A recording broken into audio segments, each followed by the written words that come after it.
21 ದಿವಸ ನಾನು ಯಲ್ಲಾಪುರ ಅಲ್ಲಿ ಹೋಗಿ ತಗೊಂಡಿದ್ದೆ. ಅವಾಗ್ಲಿಂದ ಓಂ ಶಾಂತಿ ಇದು ಹಾಕೊಂಡು ಬಾಬಾ ಪ್ರೇಯರ್ ಮಾಡೋದು ಸ್ಟಾರ್ಟಿಂಗ್ ಎಲ್ಲ ಮಾಡ್ತಾ ಇದ್ದೆ.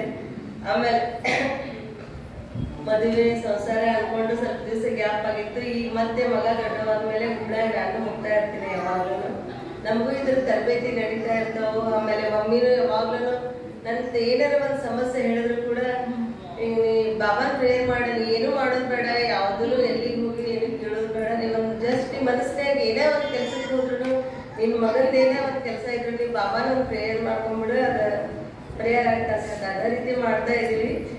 ಅಂದ್ರೆ ಈಗ ಬೆಳಗ್ಗೆ ಹೇಳ್ಬೇಕಾದ್ರೆ ಬಾಬಾ ನೋಡ್ಕೊಂಡು ಹೇಳಿ ಇವತ್ತಿನ ದಿವಸ ಚಲೋ ದಿವಸ ಆಗ್ಲಿ ಅಂತ ಹೇಳಿ, ಇವತ್ತು ಮುಕ್ತಾಯನ ಬಾಬಾ ನೋಡ್ಕೊಂಡ ಮುಗಿಸಿ ಇವತ್ತು ನಮಗೆ ಸುರಕ್ಷಿತವಾಗಿಟ್ಟು ಇವತ್ತೆಲ್ಲ ಒಳ್ಳೆ ದಿನ ಮಾಡ ಅಂತ ಹೇಳಿ ಯಾವಾಗಲೂ ಹೇಳ್ತಾ ಇರ್ತಾರೆ ನಮ್ಮ ತಾಯಿ. ಹಿಂಗಾಗಿ ಎಲ್ಲಾನು ನಾವು ಫಾಲೋ ಮಾಡಕತ್ತೀವಿ.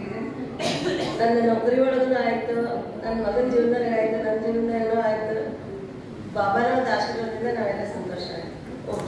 ಮೊದಲಿಗಿಂತ ಈಗ ಯಾವಾಗ ಬಾಬೋರ್ ಮಗು ಆಗಿದ್ದೇನೆ, ಬಾಬೋರ್ ನೆನಪು ಮಾಡ್ತೀನಿ, ಅವಾಗ ನಮ್ಮ ಎಲ್ಲಾ ಪರಿವಾರದ ಜೊತೆಗೆ ನಮ್ಮ ಬಾಂಧವ್ಯ ಬಹಳಷ್ಟು ಚಲೋ ಆಗಿದೆ ಅಂತ ಗೌತಮ್ ಅನುಭವ ಹೇಳ್ತಾರೆ.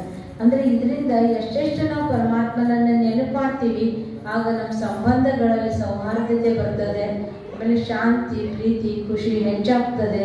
ಅದಕ್ಕಾಗಿ ಎಷ್ಟು ನಾವು ಪರಮಾತ್ಮನನ್ನ ನೆನಪು ಮಾಡ್ತೀವಿ ಅಷ್ಟು ಪರಮಾತ್ಮನಿಂದ ನಾವು ಶಕ್ತಿಯನ್ನು ತಗೊಳ್ಳೋದಕ್ಕೆ ಸಾಧ್ಯ ಆಗ್ತದೆ. ಅದಕ್ಕೆ ಪರಮಾತ್ಮ ನಾವು ಏನು ಕೇಳ್ತೀವಿ ಅದಕ್ಕೆ ತಥಾಸ್ತು ಅಂತ ಯಾವಾಗ್ಲೂ ಆಶೀರ್ವಾದ ಕೈ ಇರ್ತದಂತೆ.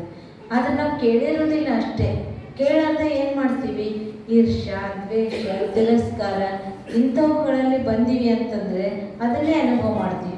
ಅದಕ್ಕೆ ಯಾವಾಗ ಪರಮಾತ್ಮನನ್ನ ನೆನಪು ಮಾಡ್ತೀವಿ ಅವಾಗ ಅದೆಲ್ಲ ತನ್ನಿಂದ ತಾನೇ ಒಂದೊಂದು ಅವಗುಣಗಳು ದೂರ ಆಗ್ತಾ ಹೋಗ್ತವೆ. ಭಗವಂತನ ಸಮೀಪ ಬರ್ತೀವಿ. ಭಗವಂತನ ಸಮೀಪ ಬಂದಾಗ ಎಲ್ಲ ಪ್ರಾಪ್ತಿ ಅನುಭವ ನಾವು ಮಾಡ್ಕೊಳ್ಳೋದಕ್ಕೆ ಸಾಧ್ಯ ಆಗ್ತದೆ. ಅದಕ್ಕೆ ಪರಮಾತ್ಮ ಅವರಿಗೆ ಆಯುಷ್ಯ, ಆರೋಗ್ಯ, ಸಂಪತ್ತು ಎಲ್ಲವನ್ನು ಕೊಡಲಿ. ಇನ್ನು ಅವರಿಗೆ, ಅವ್ರ ಮಕ್ಕಳಿಗೆ, ಅವ್ರ ಮೊಮ್ಮಕ್ಕಳಿಗೆ, ಅವರೆಲ್ಲ ಪರಿವಾರದವರಿಗೂ ಪರಮಾತ್ಮ ಆಯುಷ್ಯ, ಆರೋಗ್ಯ, ಶಕ್ತಿಯನ್ನು ಕೊಡಲಿ. ಅವರೊಂದು ಹಿರಿಯ ಜೀವ ಅಂತಂದರೆ ಈಗ ಅವ್ರಿಗೆ 70 ವರ್ಷ ಆಗಿದೆ ಅಂತಂದರೆ ಅವ್ರ ಕರ್ತವ್ಯ ಏನು ಅಂತಂದರೆ ಎಲ್ಲ ಆತ್ಮಗಳಿಗೆ ಒಳ್ಳೆಯದಾಗಲಿ ಒಳ್ಳೆಯದಾಗಲಿ ಒಳ್ಳೆಯದಾಗಲಿ ಆಶೀರ್ವಾದ ಮಾಡೋದು ಒಂದೇ ಕೆಲಸ. ಭಗವಂತ ಎಲ್ಲ ಕೊಟ್ಟಾನೆ ಅಂತಂದಮೇಲೆ ಇನ್ನೇನು ಕೆಲಸ ಅಂತಂದರೆ ಪರಮಾತ್ಮನ ನೆನಪು ಮಾಡೋದು. ನೆನಪು ಮಾಡೋದು ಹೇಗೆ ನೆನಪು ಮಾಡೋದು ಅಂತಂದರೆ ದಿನಾ ಬೆಳಗಾಗಿ ಎದ್ದು ಈ ಜಗತ್ತಿನಲ್ಲಿರುವಂತಹ ಎಲ್ಲ ಆತ್ಮಗಳು ಶಾಂತಿಯಿಂದ ಇರಲಿ, ಪ್ರೀತಿಯಿಂದ ಇರಲಿ, ಖುಷಿಯಿಂದ ಇರಲಿ ಅನ್ನುವಂಥ ಸಂಕಲ್ಪ ಮಾಡಿದಾಗ ಆಗೆಲ್ಲ ಸಂಬಂಧಗಳು ತನ್ನಿಂತಾನೆ ಏನಾಗ್ತವೆ, ಸೌಹಾರ್ದಯುತವಾಗ್ತವೆ. ಆ ರೀತಿ ಅವರು ಮಾಡ್ಕೊಂಡು ಬಂದಿದ್ದಾರೆ. ಇನ್ನೂ ಬಾಬೋರ್ ನೆನಪು ಮಾಡ್ತಾ ಅವರ ಜೀವನದಲ್ಲಿ ಸುಖ ಶಾಂತಿಯ ಅನುಭವ ಮಾಡಲಿ, ಹಾಗೂ ಅನೇಕ ಆತ್ಮಗಳಿಗೂ ಸುಖ ಶಾಂತಿಯ ಒಂದು ದಾರಿಯನ್ನು ತೋರಿಸೋದಕ್ಕೆ ನಿಮಿತ್ತರಾಗಲಿ.